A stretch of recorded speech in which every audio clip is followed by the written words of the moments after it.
Hi and welcome to Four Wheels Good here on Granada's Men and Motors channel. We're getting new viewers every week, so a special hello if you're new to the world of four wheels. Tonight, the new Mercedes V-Class People Mover or MPV. How does it compare against the established Espace and Galaxy? We'll find out later. Do you know people who take public transport rather than their car to do their bit for the environment? Well, Mike Rutherford reports on how they could be wasting their time. The Formula One season is around the corner. Stirling Moss will be talking about the TVR Arrows' chances of winning this year.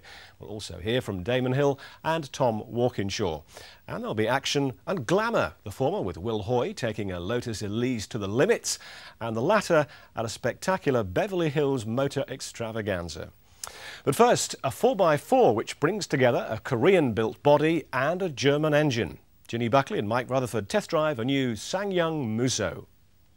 The four-wheel drive market is hotly contested, and you normally associate it with names like Suzuki, Jeep, Land Rover, not with names like SsangYong. And who the bloody hell are SsangYong, you might ask? In fact, they're a South Korean company. SsangYong means double dragon. I'll explain how I know that a bit later on. And they're a company that have been producing off-roaders for several decades. In fact, the Korean military have been using these vehicles since the 50s. And if these cars are good enough for the Korean winters and the Korean military and the busiest roads in the world that they have in Seoul, well, they must be good enough for Britain. What a mine of information he is. SsangYong launched the Musso in '93, and with this version, the GX220, they're actively attacking the brand names, placing it right up against Chrysler's Grand Cherokee. And what better place to test this vehicle than in a climate that's a bit colder than the Korean winter at the moment, and that's the Lancashire moors of all places. And warm, honestly. Well, I'm a Lancashire lass, Mike, and I think I'm far more equipped to deal with this cold than you, because you're just a big southern softie.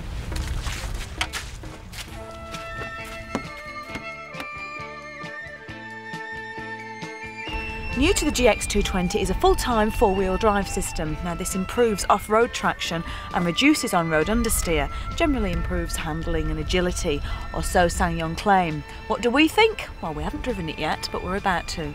Take it away, Mike. We're about to if we can crack this immobiliser system. Calls himself a motoring journalist, I don't know.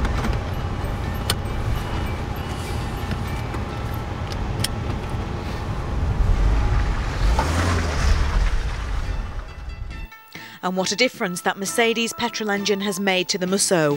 The 3.2-litre engine and 4-speed automatic gearbox have transformed it into a regular rocket. 0 to 60 in 8.2 seconds. There are hot hatches that daydream of performance like that. With all that power, the Musso could easily be a handful on the road. Well, despite what the advertising leaflets might tell you, these cars are used on the road more often than off-road, so it's kind of important how they behave on normal tarmac. First thing that has to be said about this car, of course, just to remind you that it's permanent four-wheel drive. None of this switching from two-wheel to four-wheel drive, depending on conditions. The car does that for you automatically, so that's a huge plus point. And, you know, the original SsangYong diesel, when it came in, I always thought was a good car, a bit slow. Got over that problem with this new petrol engine. They reckon, apart from the Range Rover, the fastest petrol engine four-wheel drive car on the market. And it certainly feels like it. It's a bit bus-like. You do feel like you're in a four-wheel drive vehicle rather than a limousine. This steering wheel is a bit too big for my liking, and like I say, it's a bit like driving a coach rather than a car. But I mean, everything's here in the right place. They've obviously thought it through. They've obviously copied all the credible opposition. As you can see there, the brakes work bloody well, and it seems to me that the package generally is pretty good. So what do you get in the package? Well, as standard comes full-time four-wheel drive, automatic transmission, air conditioning, cruise control, anti-lock brakes, alloy wheels, electric everything, and power steering. One crucial thing that's seriously lacking though is a driver's airbag, even as an option. And although the cabin is quite spacious with plenty of headroom, it's let down by the poor quality of the trim. The Musso isn't spectacular off-road, but we've no complaints about the four-wheel drive system or its grip. And the engine's braking system, when it's in a low gear ratio, means it can tackle slippery slopes with no hesitation. Well, the front might look alright, but the arse end of the SsangYong Musso is all wrong in my opinion.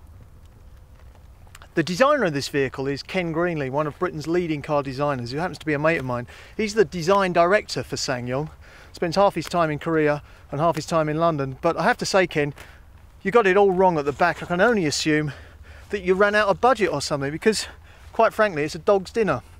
And talking of dogs, I heard that. Well, Mike may not like the back end of this vehicle, but one thing you can't deny is that space isn't a problem. The luggage area is more than sufficient, and the folding back rear seats give you plenty of options. The cabin seats 5 adults comfortably, and SsangYong tell us they have plans for a 7-seater out soon. He's such a bad shot. A real snowball fight ensued, and we were simply too cold to carry on, so we popped into my local to warm up. And what did we find in the car park? well, this says it all really. Here's the SsangYong Muso, and here's what it's up against, the Chrysler Jeep Grand Cherokee. Now, before you make any opinions about what looks better, the Muso or the Grand Cherokee, just let's remind ourselves of a few facts. This vehicle is built by the company that's probably more famous than any other in the world, Land Rover included, for off-roaders and four-wheel drive vehicles. It's a legend. It's a tried and tested product. It's well proven, got pretty good resale value, and you know exactly what you're getting. On the other hand, the SsangYong, because it's such a young company, because it hasn't been in Europe and in Britain for very long, is a bit of an unknown quantity. So there must be a question mark over the long-term future, the long-term residual values, and all sorts of other aspects concerning this car. Let's not forget that some cars come into the market and effectively withdraw from the market a few years later. I mean, are we certain that this vehicle is going to be around in Britain for decades to come? And if we're talking about decades, what would you rather have parked outside your house after 10 British winters? Just think about it. In a decade's time, would you rather own this vehicle that will look pretty much the same a decade from now, or this one, the unknown, impressive but yet to be proven SsangYong Muso? Well, if you're in the market for a 4x4, no doubt you'll have been watching that report very closely, and I'm sure you'll make up your own mind. Well, in recent programmes, we've focused on quite a few of the current contenders. Last week, we featured the new Chrysler Laredo, the cheaper version of the famous Jeep Grand Cherokee. This week, we've seen the Muso. And next week, we'll be in Scotland, driving one of the best-selling American 4x4s, which is coming to the UK, the new Ford Explorer. Well, that's quite enough 4x4s for the moment, I think. Now, Will Hoy puts his foot down in something with a little more performance.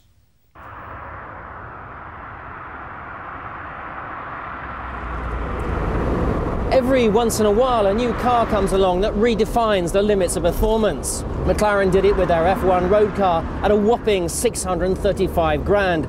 Lotus have done it with this Elise at a mere £19,500.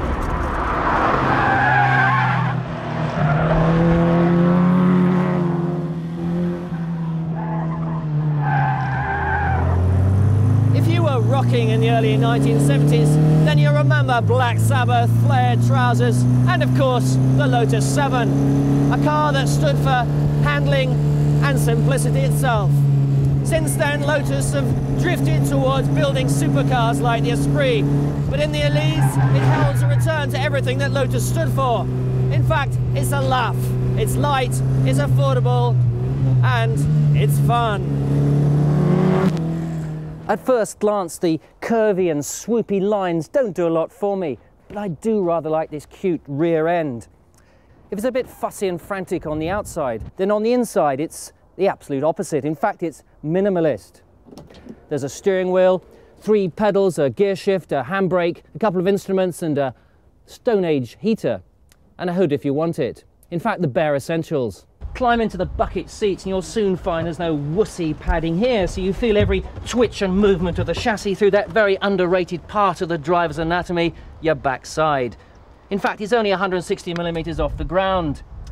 So far, it's affordable, but perhaps a little uninspiring. So where's the rest of the laugh factor? Start it up, put it in gear, slip the clutch, and I can assure you that within 100 yards you're going to be grinning from ear to ear.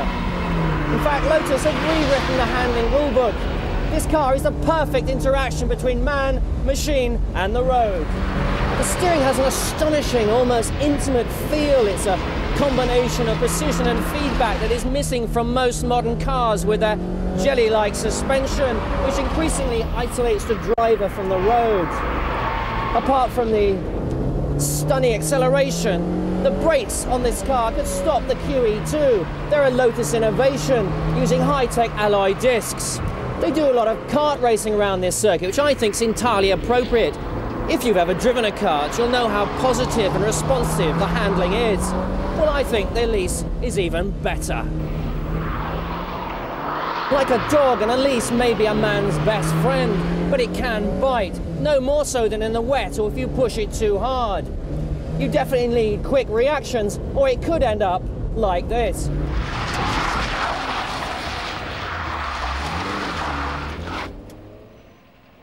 So how do Lotus do it? The secret is this mid-engine chassis using epoxy-bonded aluminium, a first in the motor industry. See the height of this aluminium sill. I wouldn't like to drive this in a kilt. The result is an incredibly light and strong car. In fact, it's so light it weighs in at a measly 675 kilograms. Compare that to a four-door saloon of, say, 1,500 kilograms. So it has the strength of a sumo wrestler and the suppleness and lightness of a geisha girl, covered in a fiberglass body and mated to an absolutely bog-standard 1.8 litre, 118 brake horsepower Rover K-Series engine, giving a 0 to 60 time of just under 6 seconds. Okay, it's got quirky looks, it doesn't ooze pleasure, and it's not very good for Scotsmen in kilts. It's not a practical, family-orientated vehicle, but it will bring back those great sensations of driving that you thought you'd lost forever. So if you're bored with traffic jams and your average car, then put the laugh factor back in your life and get an lease. If you can, there's already an 18-month waiting list. Ah yes, but well worth the wait, I think. Ours is a few minutes while we refuel. We'll be back soon with Steve Parker's visit to Beverly Hills Cars of the Stars show and looking at a small car that isn't just for small people.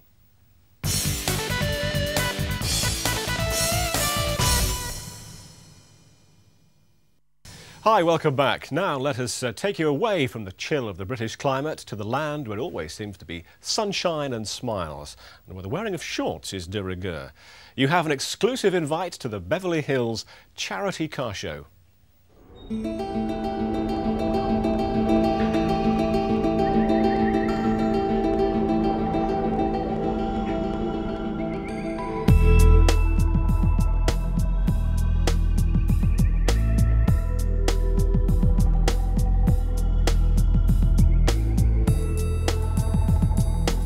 Once a year, the good citizens of Beverly Hills clean out their garages and drive everything they have in the back down to Beverly Hills High School for the Charity Car Show. It could be anything from this $300,000 Tucker, one of 50 ever made, to a car like this, a priceless 1930s Duesenberg, driven by William Boyd 60 years ago right here in Beverly Hills. He was the actor who played the cowboy Hopalong Cassidy.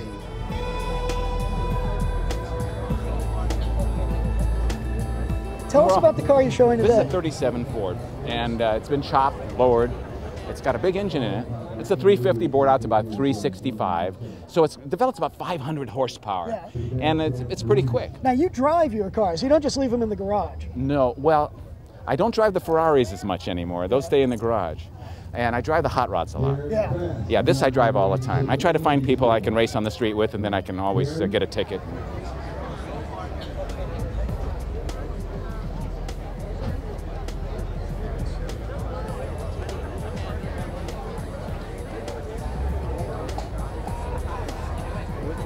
Now look at this ground clearance on this 1951 Studebaker. Can you imagine driving this over those Pennine Hill roads?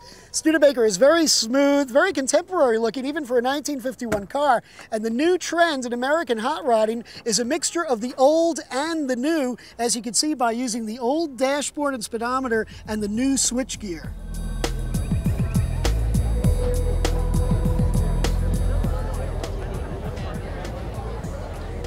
This car here is kind of reminiscent of the genesis of hot rodding in 1939. And what we have here is the 40s kind of configuration, ready to go for the Mexican road race. And what made it special was the Bulldog front end, which basically they took the chassis and they Z'd it around the front axle using a stock front axle. And then the Duval windshield, which is kind of reminiscent of a motorboat of the 30s and 40s. And running the exhaust through the frame, through the chassis, so that it wouldn't get tangled in any obstacles in the road running through Mexico. If it were 40 years ago and it were Beverly Hills and I was a movie star, I might be driving one of these, a dual Ghia. Handcrafted in Italy, 440 Chrysler V8. They made 117 of them, 40 remain. This one was owned by Ava Gardner. It's roughly weighs 3,000 pounds wet with me in it. It's front wheel drive. It's a small block Chevrolet engine. Puts out about roughly 825 horsepower. And how does it manage to produce that much power? Well, we supercharge it with a Vortex supercharger. And we've been 300 miles an hour.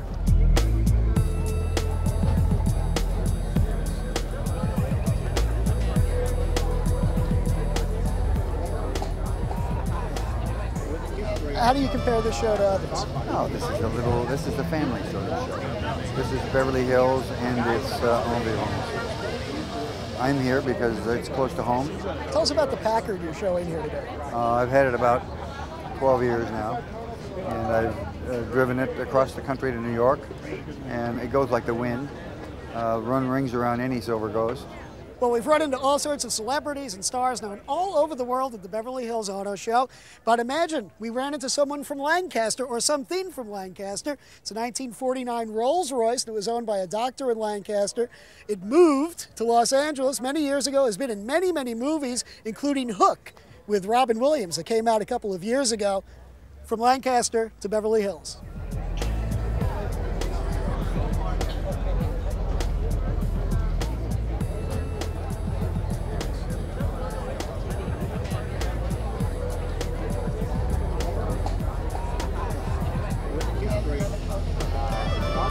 When I bought this car, I loved it so much I swore I'd never sell it, and I've held up to that promise. I bought it in 1952, that's 44 years ago. I've had this car, and it's never been in storage any of that time. I've driven it all the time. You know, the people of Beverly Hills love to customize and accessorize their cars and trucks just like anybody else. This is Arnold Schwarzenegger's personal Hummer. Now, I don't know what he's put on the rear axle of this thing, but I have a feeling that somewhere in Beverly Hills there's a bull singing soprano. Well, maybe they're an anti-static device or something. Steve Parker there enjoying the cars of the stars in the Beverly Hills sunshine. Well, last autumn, the style statement that was the Ford car was launched.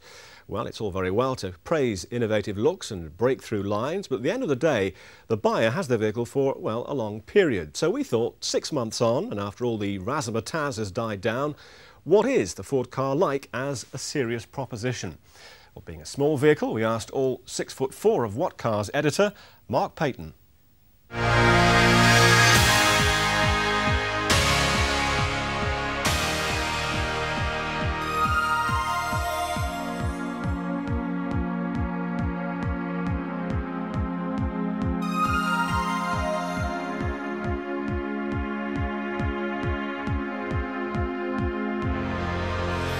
Mark, this is the one that caused such a fuss and so much reaction when it was unveiled. What's happened now all that's died down a little bit? What's it actually like to physically go out and drive? It's absolutely terrific. You can't deny that Ford have done a superb job of making something that's a real joy to get behind the wheel of.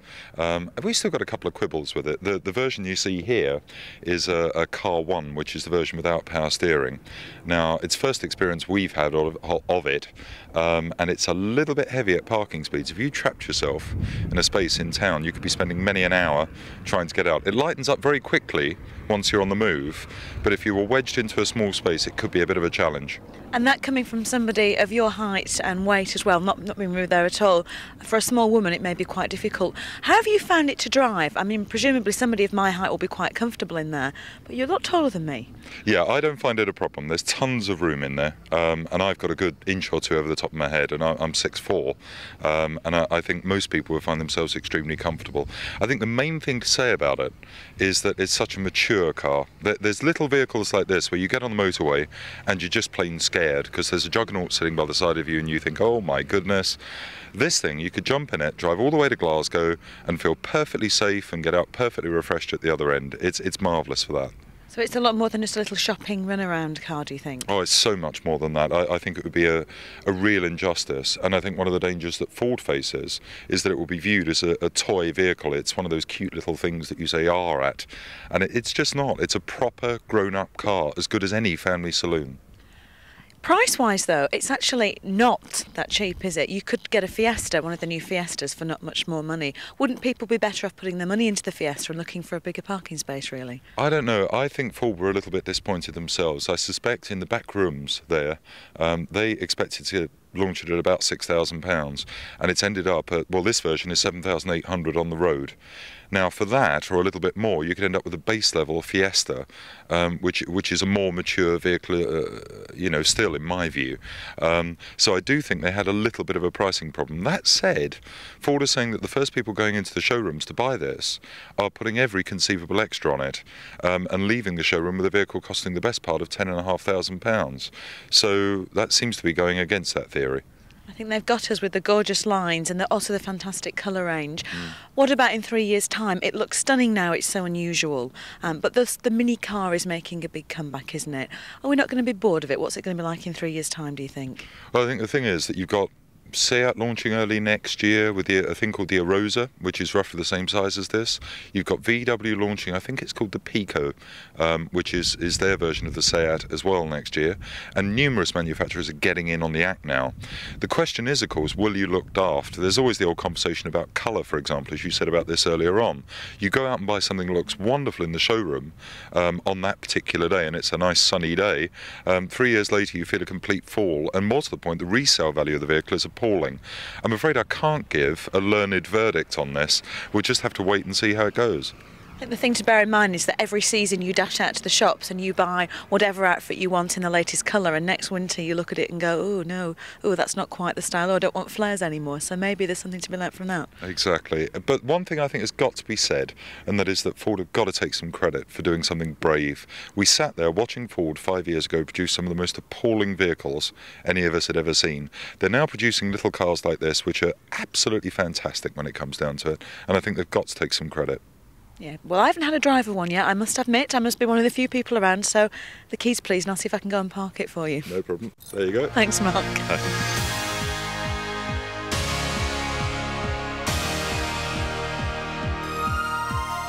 When a vehicle looks this visually stunning, it means that the driving experience has an awful lot to live up to. And I must say that the car performs magnificently.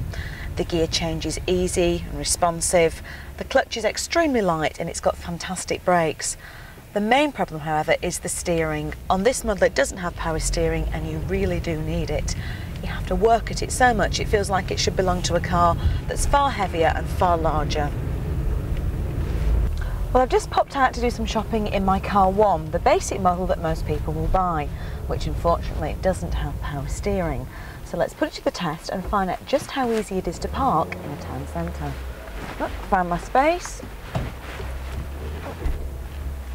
So far so good. Now just wait until you stop. Getting this wheel lock round is absolutely impossible. I think you need a few sessions in the gym.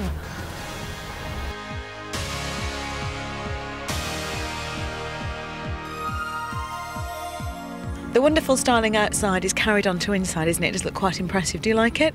I think it's very neat. It depends on your taste, really. I mean, let's have a look at some of the details that are around in the cabin. This radio on the basic version of the Car 1, is actually a neater bit of design than on the more expensive version. I love the little rounded dial here, and you get the display of the stations coming up in there, and the presets are set in a nice arc, and actually it's much better looking and more inventive than on the more expensive version. Most of the controls, again proving that the vehicle isn't a toy, fall nicely to hand, as the old cliche goes, and everything is well thought out. The function matches the form. There's one little bit though that I'd like to quibble. I'm certain in the showroom people will be shown the very clever glove box over here, which is supposed to double up as a cassette holder and also holding your sunglasses as well, or whatever else you choose to put in there. Now, I found over a weekend with the vehicle that what I ended up doing was climbing into the car, and whatever I had with me I'd throw into there. Of course, what you end up doing is just scooping everything out of there every time you want to use what's inside. So it's not quite thought out properly. Very clever, and I'm certain people will go ooh when they see it in the showroom, but it doesn't quite do it for me. Practically it doesn't. And also, can I just ask what this is? There's this strange little sign that says no bottles. Now, I'm sorry, but I've never seen a bottle that would fit into there, so the designers of this car used to live in Lilliput, I think. Well, it's strange, isn't it? Maybe it matches up with the size of the vehicle. You have these tiny, ickle little bottles that you pop in there, and presumably they're not supposed to put them in there because they'll come flying out at you if you brake hard or something. I don't know. Very strange. Another thing really that disappoints is it's such beautiful lines. I absolutely love the clock, I think it's amazing. But why have they put the horrible old little Fiesta light in? It lets it down, doesn't it? I know, it's strange, isn't it? One thing you have got to remember is this thing has, despite all of its looks, been built down to a price. And you're quite right, you look up and you think, well, why couldn't you make a little bit more of a designer effort with that? We had some of our experts in the magazine go through the car very carefully, and we did find that obviously Ford had made some cost-cutting measures. The security, for example, wasn't up to the standard that we would have hoped. Fiesta, its slightly larger brother, sets an exemplary standard in terms of protection from thieves. This car has some really basic little errors hidden away in it, and it does show that it isn't the miracle that perhaps one would be expecting just by looking at it.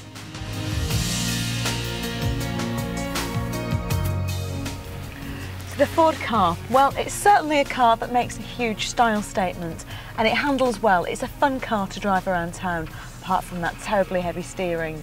Yes, but the best thing about it, well, it's a car that people want to talk about it. They stop you in the street to ask about it, they smile as you drive by, and that means Ford must be doing something right.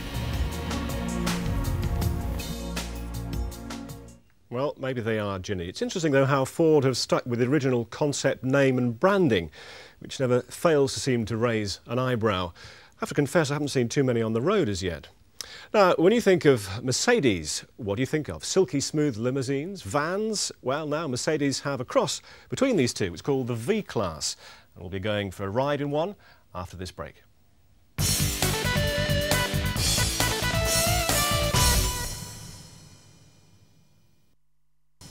Hi, welcome back. Quick teaser for you. Who is the first manufacturer of the People Mover? Well, Renault claimed their Espace was the first. On the other side of the ocean, Chrysler launched the all-American Voyager at around the same time. Well, that's history now. The new Chrysler Voyager is about to have its European debut, and the market has expanded into a situation where many manufacturers have an MPV in their range. Now, even Mercedes-Benz.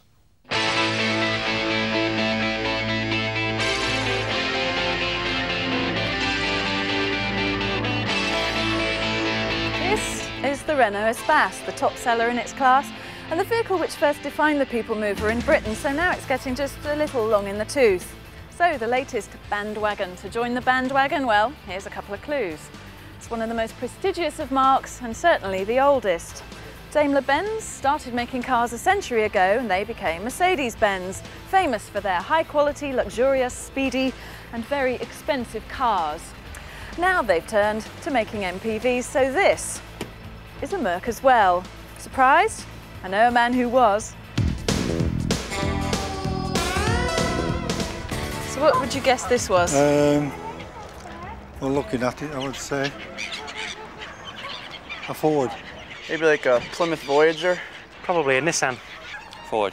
What would you say, first glance? Ford. Mercedes. Okay, so it caught a few people out. But is that badge any guarantee that the V-Class is up to the job? Will it become the luxury limo of people carriers? Under the bonnet is a petrol-injected 2.3-litre engine, which isn't big for a vehicle this size, but the brake servo is massive, which hints at its origins as a load-toting van. The sides are very high, which is accentuated by the total lack of curves. Now that's almost political incorrectness in today's curvy car market. Round at the back, this sill is nice and low to the ground, which is great for loading and unloading. Makes a good spot for a tailgate picnic too. And speaking of which, good head clearance. The interior space is really flexible because all the seats are removable. However, The snag is that each of them weighs 40 kilos, which is about 100 weight in old money, so I'm not even going to try and demonstrate taking them right out. Even doing this, I feel I need a bit of a rest afterwards. Let someone else drive for a change.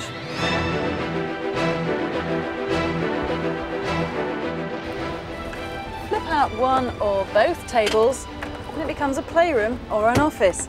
Mercedes equates these plush individual seats to business class on a 747, and with a base price of nearly £22,000, business class families are obviously the target market. Large ones too.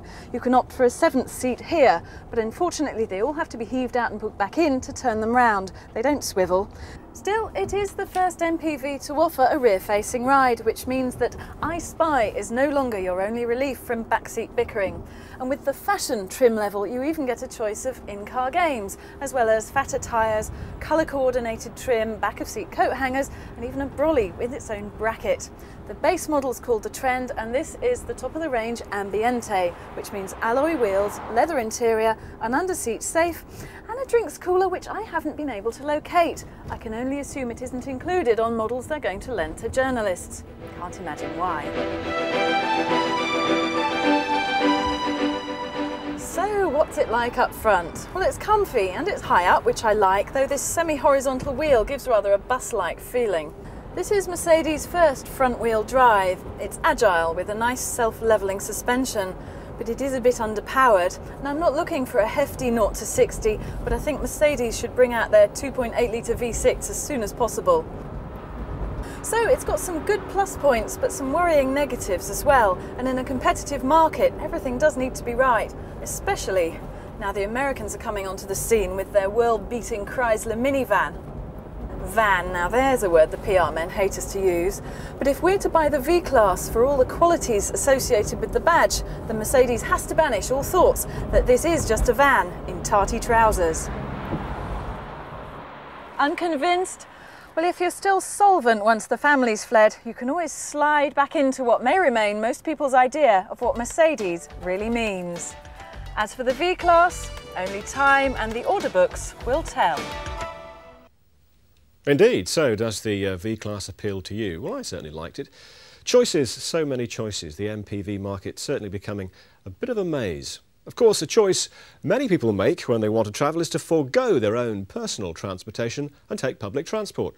Why? Well, some take the bus because they feel they're doing their bit for the environment. But does it really make any difference? Mike Rutherford reports. I don't know about you, but I'm getting pretty fed up with the fact that the anti-roads campaigners and the anti-car campaigners are blaming us motorists for all the evils on the streets of London. I'm talking, of course, about the alleged poor air quality in London. Now, I'm somebody who's born in London. I live very close to London, on the London-Kent borders. And personally, I have to say that I don't think the air quality is anything like as bad as these anti-roads campaigners and environmentalists pretend. In fact, I mean, go down the average street in London and you can breathe quite easily. But there's an exception to that rule. And the exception to that rule is a little street called Oxford Street, which happens to be the world's longest and largest shopping street. I've got to say, this is the one street in London where you do choke on the fumes, where you can actually see clouds of exhaust fumes and all the rest of it. And of course, the motorist, the car driver, is being blamed for that. And it's funny because cars are banned from this street. It gets to my lungs, the fumes, the smoke and everything. And what's causing the problem? Who's to blame for the problem that you're talking about? Cars, motorbikes. That's interesting because you said cars. Now, just have a look around for a minute because this is, in fact, a car-free zone. There ain't any cars in this street. 99% of the vehicles in this street are taxis and buses. Yeah. And you know, when people get carried away with the idea that the car is causing the problem, maybe it's the public transport instead. I think it's very difficult to breathe. Yeah, to breathe. So I try and keep off it myself. Yeah, but the point is, surely, if we're going to have more car-free zones and more public transport, I mean, it's the lesser of two evils. It seems to me that the car is a better alternative to the public transport because the car is cleaner than all these buses and taxis, surely. Yes, but you can carry a lot more people on one bus than you can by a whole number of cars. So there's both sides to the argument. Now this is quite ironic because the City of Westminster is one of those councils that's always bleating on about cleaning up the streets. And yet here we have the City of Westminster creating pollution by putting out its dust cart in the middle of the rush hour. There shouldn't be a dust cart out at this time of day. The dust cart should be out in the middle of the night when there's no traffic around. It's creating pollution. It's holding up the buses and taxis and cyclists and van drivers. It's creating more pollution, and it's making idiots like that very angry because they're getting their brain polluted by all those nasty exhaust fumes. It's incredible, really. We, the motorists, are being blamed for all the pollution, and there ain't a car in sight. It's public transport. It's the buses, it's the taxis that are causing all the pollution. So before we talk about city centres like London, like Birmingham, like Glasgow, having much more public transport and far fewer cars, maybe we can learn something from the Oxford Street experience. It's not the car that causes pollution here, it's public transport. Well, what is the answer to the problems of modern traffic? Well, I don't know, but it's something that all the big European car manufacturers and suppliers have been pondering over since the mid-80s, when the Prometheus project was founded. Well, next week on Four Wheels Good, we'll look at some of the innovations that have come about thanks to this initiative. If you ever wanted to drive a car that really does safely drive itself, wait till you see the Mercedes test vehicle we'll show you next week. Right, it's time for a break, and we'll be back talking Formula One with Stirling Moss and Damon Hill.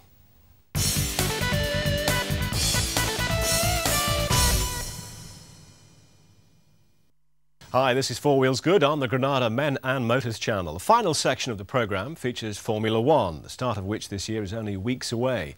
As a curtain raiser, let's join Stirling Moss in conversation with Mike Rutherford. Well, welcome to the Richard and Judy show. Here we are, mid-morning, having our coffee, and I'm with our old friend Stirling Moss again. Stirling, how can we talk about the 1997 season without talking about, well, two names really, Damon Hill and Arrows? How do you think the combination will fare this year? I'm a great fan. I think Damon is a very fast driver. Well, we've changed the tune a bit saying that. No, I always said he was a fast driver. I said he is not a racer. Oh, now, true. Which is different. True. I mean, I think he was quicker than Villeneuve last year, but not as good a racer. Now, maybe he will get more of a racer. We don't know. I hope so. TWR, certainly, Walkinshaw is brilliant. I mean, I must say he is. If you want a job done, he's the man to get it done. And the two together could and should and might make it. They've got these Bridgestone tyres. The moment they've got a lot of trouble with their gearboxes, we know, and that has been a big problem because they haven't got as much mileage on the cars they would like. So they're going to Australia less prepared than many, maybe. But I think the engine, hopefully, could and should be reliable and quite fast. Reliability has been a problem. Bit of an Achilles heel. But Tom hasn't had it on his workbenches, has he? I think Tom knows an awful lot. I won't say more, of course, than the manufacturer, but I think he get a good input. I think they're, shall we say, upper middle runners at the moment. I would say we can't forget Jackie. Let's face it. I mean, Jackie Stewart is an incredible man. And what he's done. Now, his drivers, okay, haven't had that much experience in Formula One, but Jan Magnussen's tremendous amount behind him, but then so have others. So it's going to be quite interesting. David Coulthard, on the other hand, has got quite a lot behind him. Some of it good, some of it not so good. But he's grown his hair now. You know, he took all his hair off, and then apparently went pink. Did you know that? Did you know it went pink? No, I know. Yes. He shaved his head, and I know that his girlfriend wasn't particularly happy with him after he... No, but they then put some dye on it, because I saw him the other night and it's growing out, because I said, well, he's nearly grown now. But anyway, but he is quick, we know that. So therefore, he's got two pretty good drivers there with a car that is unknown, but obviously quite a good engine and good potential. But again, I think lower than TWR, myself. I can see perhaps a time when David Coulthard might return to Jackie, because I think he drove for the Stewart team in his early motor racing career. Perhaps when the Jackie Stewart team actually gets its act together in a year or two's time, David Coulthard could possibly return to give it its first victory. I don't think they really want somebody quite as high profile at the moment. I mean, it'd be great Damon go there, but really interesting, I think they're better off without Damon, because I think they're asking an awful lot with car number one and all that. I think it's a bit much.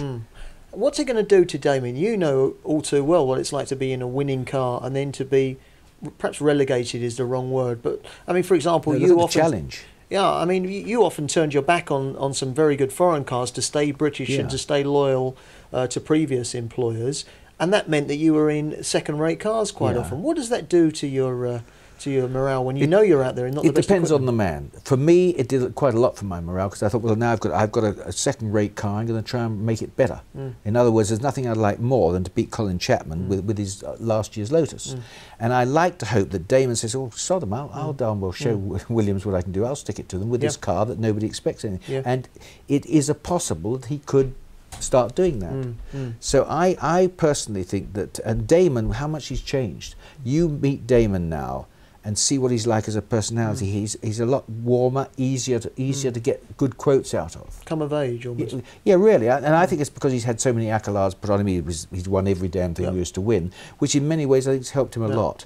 And what is it that's so special? For those people who don't know Tom Walkinshaw, who's the boss of Arrows, he's got this fabulous facility in Oxfordshire, probably the world's most impressive Formula One facility, perhaps along with McLaren's.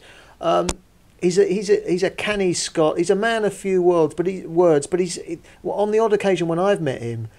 Again, talk about presence. I mean, got tremendous presence and just got a track record that's second to none.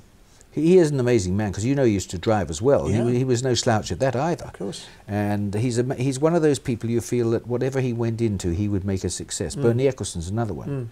You know, these are guys who are winners, and they're people that if they would sell shares in themselves, I'd buy the shares.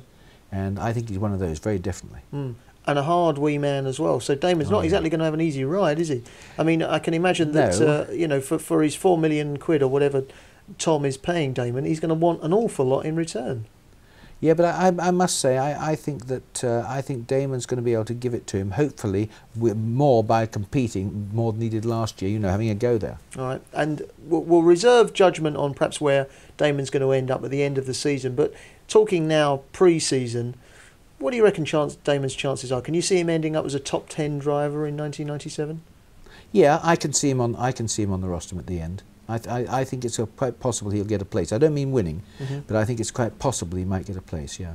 Well, that's the verdict on TWR Arrows and Damon Hill, and more thoughts from Stirling Moss next week. Yeah, exciting times. But what are the thoughts of current world champion Damon Hill and of Tom Walkinshaw, who fronts up the Arrows team? Well, Peter Baker has more.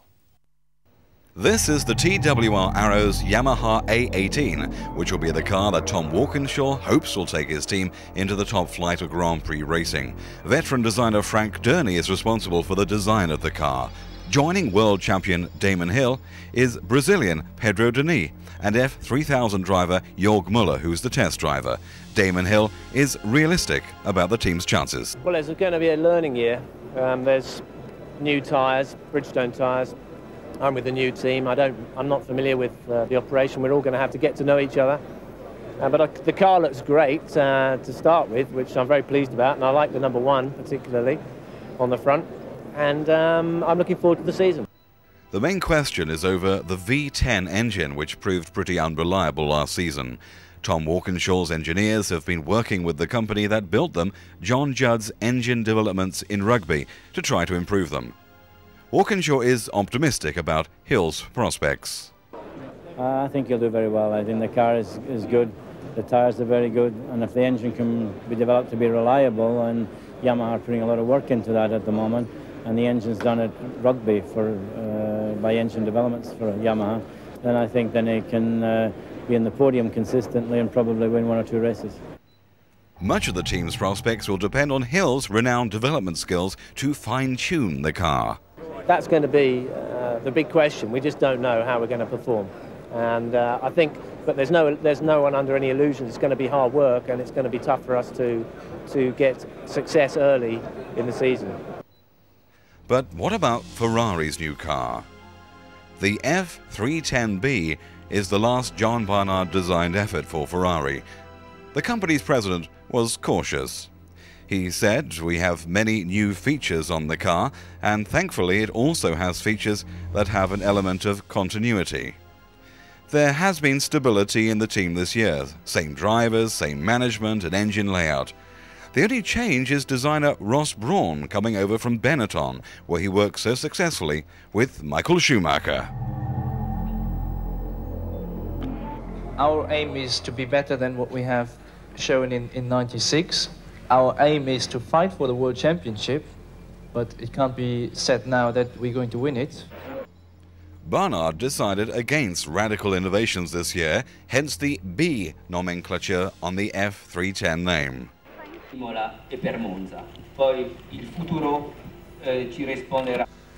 We have opted to start with a known quantity, and for that reason the gearbox is being worked on very systematically and methodically, and it will be thoroughly tested before it goes on to the racing car. A change in steering geometry appeals to Eddie Irvine. It means that the car will not turn in so sharp on the entry, and whenever you get on the power it shouldn't understeer so much on the exit. He will also be hoping for improved reliability and more testing opportunities than last year. But what about Jacques Villeneuve? This time of testing was one for reflection. I've enjoyed it a lot. It's been a lot of fun. You know, when you get good results, it's easy to have fun. Even if we didn't win it in the end, the whole season was good, and it was a good experience, good learning that's going to be highly useful for next year. Well, expectations will be very high because firstly the team won almost everything last year, so people will expect the team to keep on winning, and you know I want to do most of that side of the winning. So we'll be working hard, but yeah, the pressure and expectations will be pretty high, higher than they were last year. But we made a step up in the second half of the season, and the plan is to make another step up for the beginning of the next season. It's important to have fun with what you do. If you don't have fun, after a few years you just go crazy, you go nuts, and you can't give yourself 100%. You know, the key is just to be yourself and not really care about the rest.